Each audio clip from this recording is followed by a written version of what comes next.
আসসালামু আলাইকুম বন্ধুরা, কেমন আছেন? আশা করি সকলেই ভালো আছেন। তো চলে আসলাম নতুন একটা ভিডিওতে।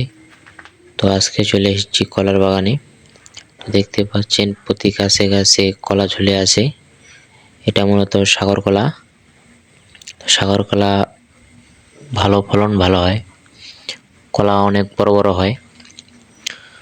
তো আমাদের এই এলাকাতে এক সময় মালভোগ কলা চাষ হতো, এখন সেটা হয় না, কারণ মালভোগ কলায় প্রচুর পরিমাণে ভাইরাস হয়।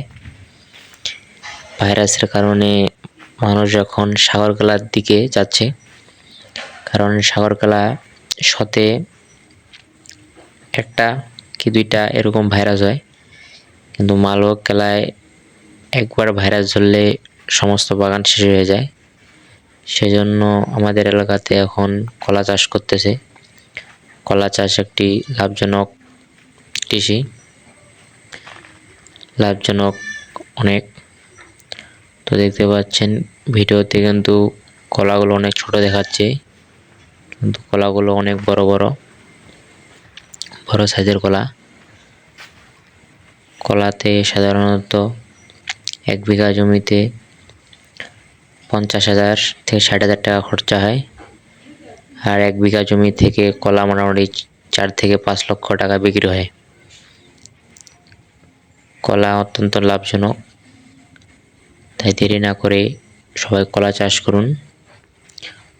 দেখতে পাচ্ছেন প্রতিটি গাছে কিন্তু কলা ধরে আছে। তো 2-4 দিন আগে কিছু কলা বিক্রি করা হয়েছে। প্রতি গাছে কলা ধরেছে, কোনো গাছে মিস নেই। প্রতি গাছে বড় বড় কলার ঘর হয়েছে, বড় সাইজের। এই সময়তে কলা লাগাতে হয়।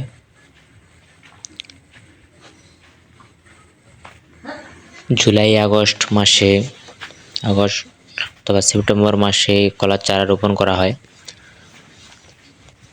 তো কলা লাগানোর পর পানি সেচ দিতে হয়, তবে একটু আগাম লাগালে ভালো হয়, কারণ সামনে শীত কারণে কলার গাছ বৃদ্ধি কম পায়, সেজন্য আগেই কলা লাগালে ভালো হয়। দেখতে পাচ্ছেন অনেক বড় বড় কলা হয়েছে। কলা চাষ একটি লাভজনক, তাই আর দেরি না করে কলা চাষ করুন। তো এখানে একটা ক্ষেত দেখালাম, আরো অনেক ক্ষেত আছে ওই পাশে আর অনেক ক্ষেত আছে, কলার ক্ষেত। দেখতে পাচ্ছেন কিছুদিন আগে কাটা হয়েছে কলা, কিছু কলা। তাই আর দেরি না করে কলা চাষ করুন আর লাভজনক হন। দেখতে পাচ্ছেন কি পরিমাণে কলা হয়েছে, বাগানে ঘুরে ঘুরে দেখালাম, প্রচুর পরিমাণে কলা হয়েছে। এরকম ভিডিও পেতে থাকলে আমাদের চ্যানেলটি সাবস্ক্রাইব করে আমাদের পাশে থাকুন।